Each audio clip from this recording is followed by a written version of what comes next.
Hello, beesies.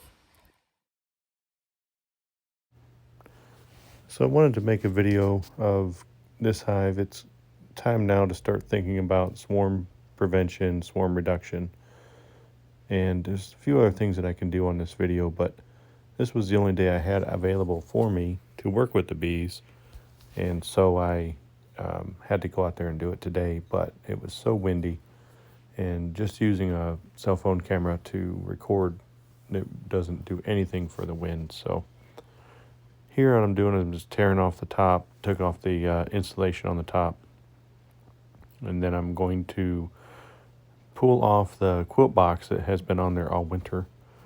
We don't have that many freezing nights coming back, so we're good to go with taking that off, and frankly they needed a little bit more room, and you'll see that later. But step one here, I was taking the quilt box off.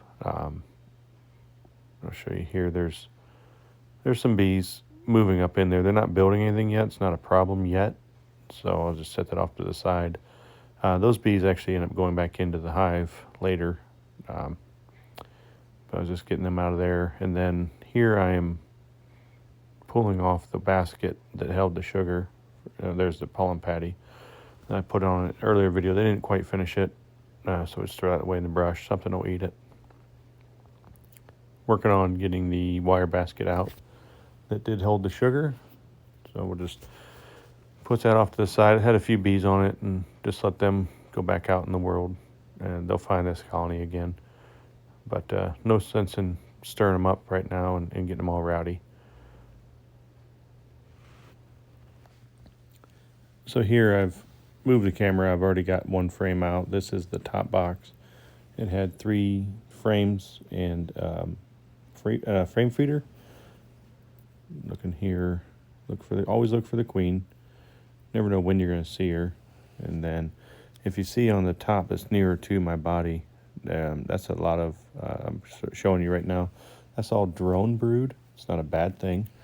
It's actually a sign that the colony is doing their part to help the population of the bees around, because those are what will mature and go fly and mate with the new queens that are being born this time of year.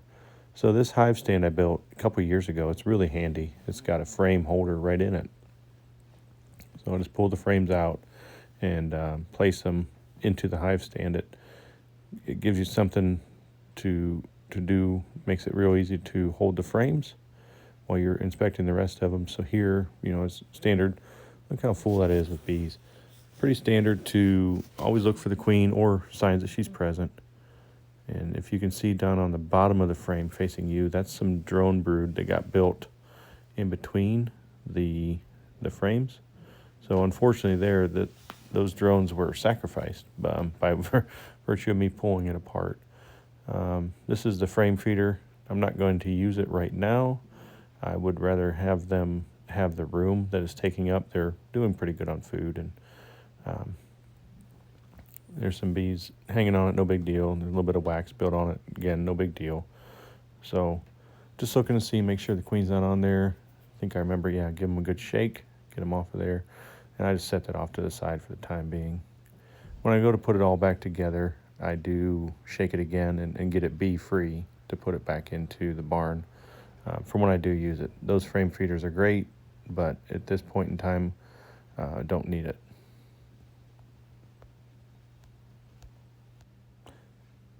So here I have gone and gotten a couple empty but drawn frames.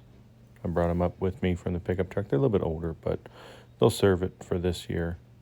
Probably going to be the last year before they get taken out of the colony and recycled into wax. But give them back into the hive, put some room in there for the queen. You see she's up in this box already, obviously, by the frames that she's laid. So give her some room to do some more things if she wants it there. So here we just put these frames back in place. The frame feeder takes up the space of 2 frames. And so brought 2 with me, made sure to have them, and get ready to go add room. This colony is pretty full, and I'm concerned about swarming, but not overly, but I want to make sure I do my part. So we've got the 5 frames put back into the top deep look at it again, make sure I don't see anything abnormal. Down here, you can probably see it a lot better. There are those white larvae.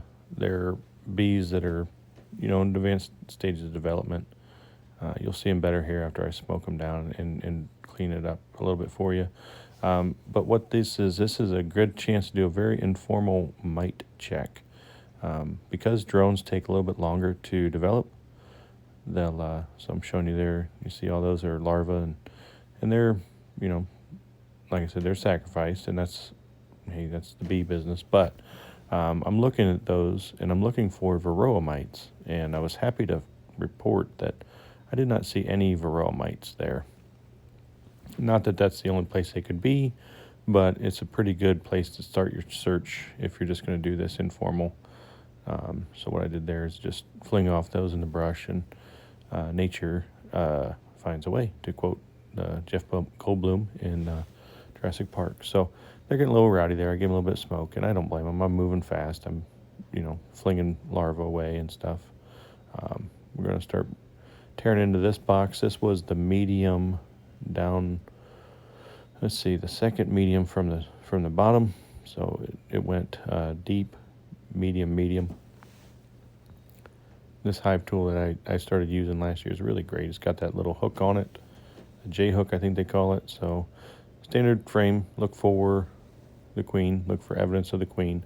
One thing I don't know if I pointed out to you, I'm pointing here, this is brood. Brood's looking good. She's laying wall to wall, top to bottom. But as I was looking through this, I did see a lot of pollen, which is great. Some honey, some nectar, but and I was a little bit concerned with her having enough room to lay. I did not find any direct signs that their swarm was imminent.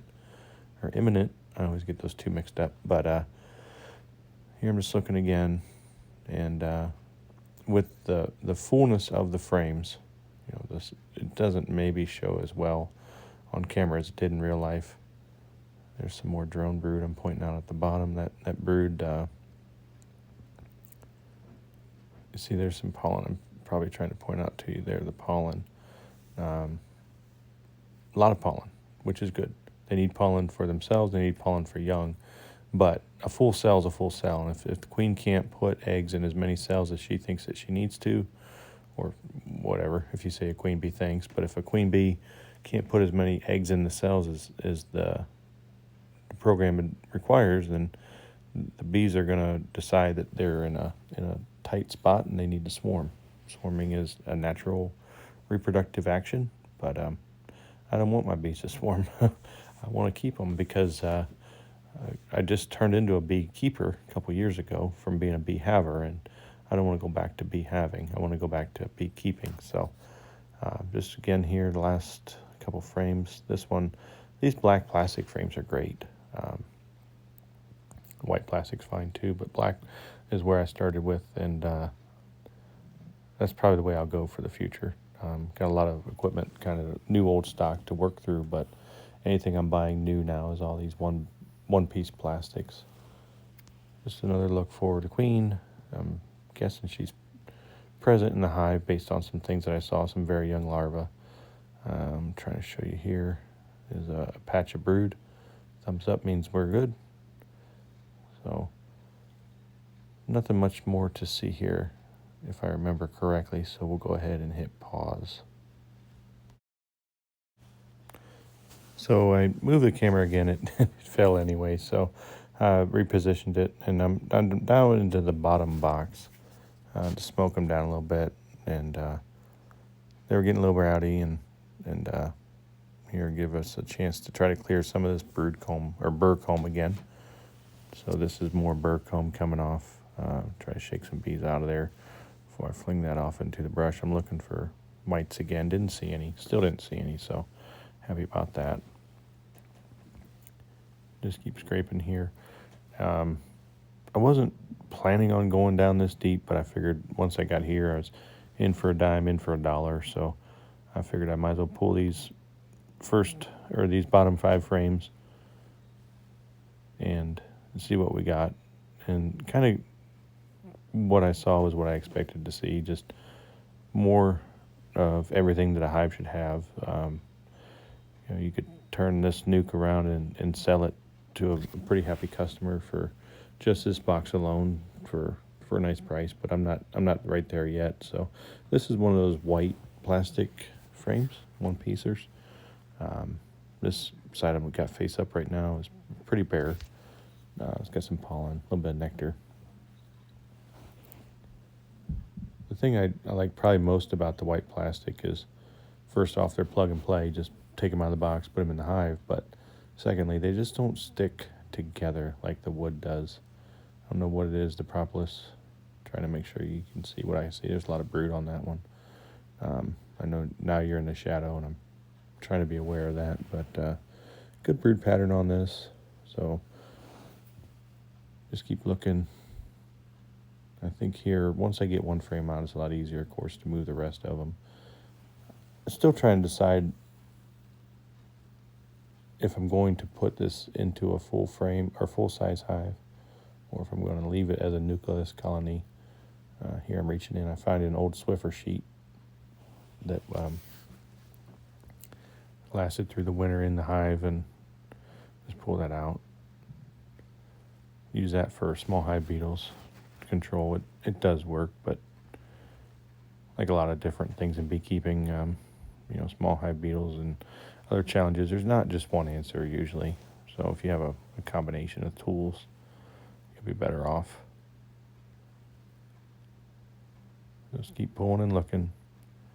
This queen was never marked, so sometimes you see her, sometimes you don't. I didn't have to see her based off of what I saw today. I always do like to see it, sure, but finding one bee in 3 boxes of bees is not always something that's possible.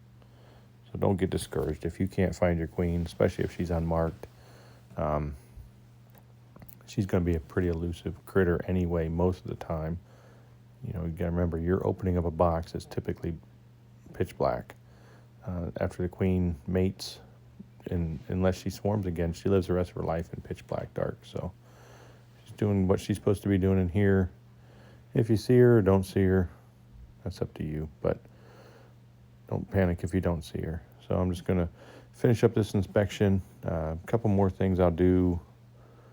Probably won't bore you with these details, but I do smoke the bees down into the box before I keep putting the boxes back on, and that just helps me squish less bees. So I did bring out another box with me, and it's another 5-frame deep. Here I've got some frames that started to get drawn out. I had a hive get robbed out last year, and so they had started drawing. So use a whole piece of comb here, and just give them a little bit of a jump, a little bit of room. So in total, they've gotten 7 new deep frames today. Most of them drawn out or in some form of drawn out. So my hope is that they'll use that room and not feel like they're overly crowded. So now everything's done. We're just going to put the colony back together. So it's now in 2 mediums and 2 deeps. So a total of 10 deep frames, 10 medium frames.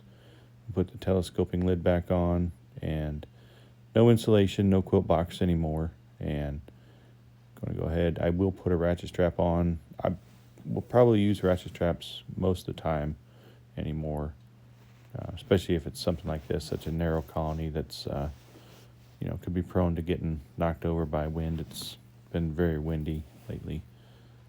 So cinch it up with some ratchet straps, and then that's where I'll say thanks for watching, and I hope you found that useful. I always appreciate comments or questions. I might not always have the answer, but working together, we can become a community and figure it out. So happy beekeeping, everybody.